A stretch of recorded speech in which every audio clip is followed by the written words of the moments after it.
passion et inspiration. Une langue qui raconte ma pile histoire, une langue de gingembre, cannelle et citronnelle, une langue piment douce, piment boucac, piment zoézo. Langue croyance point avec langue tradition.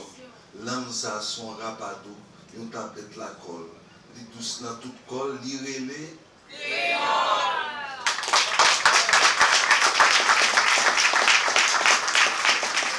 Du lancement officiel de la francophonie.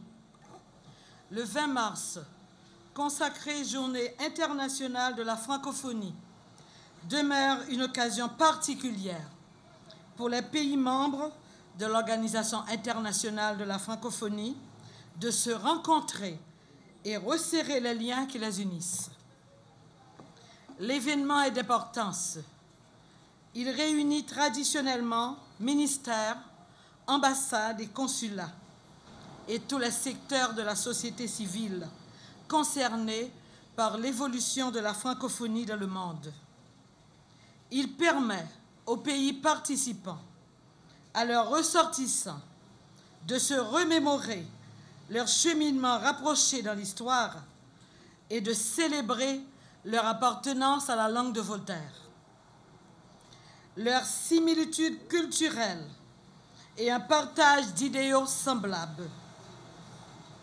La francophonie demeure chez nous un symbole d'ouverture, de partage, de coopération.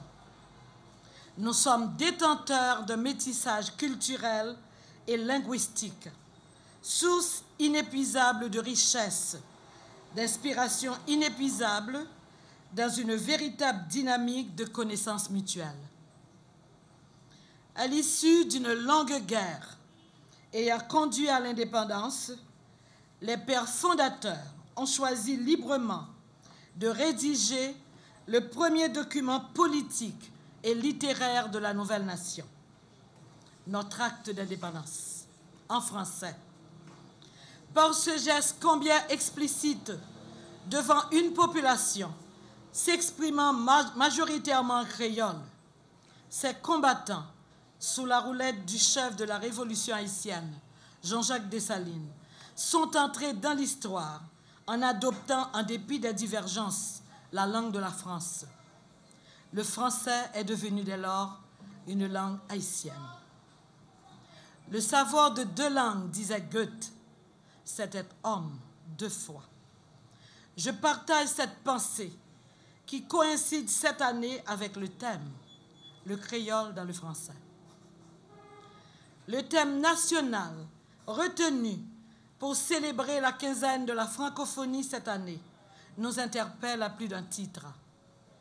Le créole dans la francophonie peut nous mener dans les profondeurs du passé, car la langue permet de retracer les origines et les composantes d'un peuple.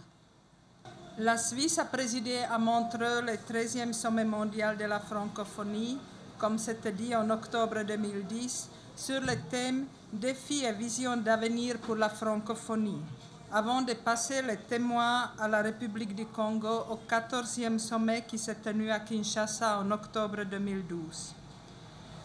C'est avec les mêmes objectifs de solidarité avec Haïti et de promotion des valeurs fondamentales de la francophonie et de la langue française qui ont marqué cette période que je viens participer aujourd'hui au lancement de la quinzaine pour l'année 2013.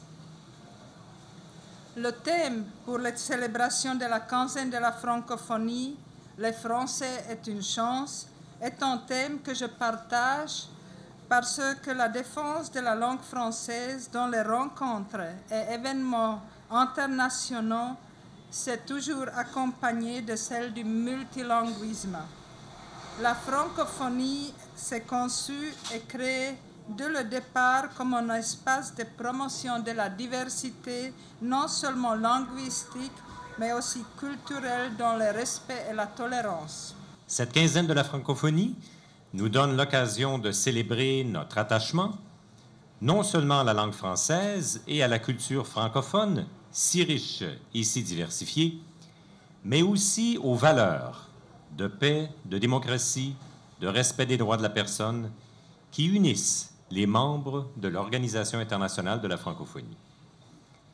Elle offre aussi l'opportunité de souligner l'amitié qui lie nos différents peuples et la solidarité qui s'est développée et qui permet d'ailleurs aujourd'hui de compter 16 pays membres de la francophonie au nombre de ceux et celles qui contribuent aux efforts du peuple haïtien.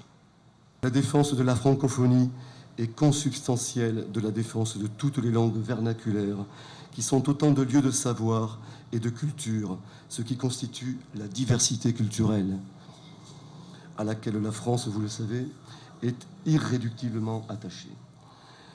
Aussi, il est temps pour moi de clôturer cette intervention en vous priant de m'excuser d'avoir été un francophone, un tantinet aphone ce matin,